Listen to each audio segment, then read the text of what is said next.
圣诞节要到啊，为了要和地方的老大人下山呢，做感受佳节的气氛。五车草南社区发展协会这日讲邀请地方的老大人作为动手做一寡喜气的圣诞红的盆栽，在老大人一步一步用这个加水淋这个草啊啦，这个叶角，大家做伙活动，动手动脑的动作，拢感觉真欢喜。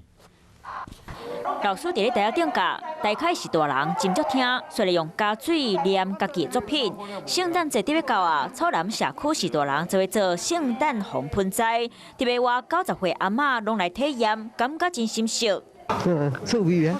阮食老囡仔笑。阮这个社区拢会举办做这活动，拢有用这园艺花啦。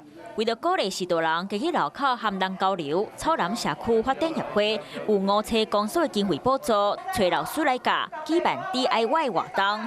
指导老师嘛讲，考虑到士大人因的手较无力，协会嘛特别建较轻的盆栽，让士大人较好念因的作品。长辈们可以用到手的力量，然后呢用一点头脑，然后设计自己的作品。自己可以亲手做，家庭能够营造一个非常有年节的气氛。用这种盆栽式的，他们都能够撑到过年过节后。 做伙盆栽5花10色真水，圣诞红会当放真久，大多数会当放2个月过，让大家来欣赏。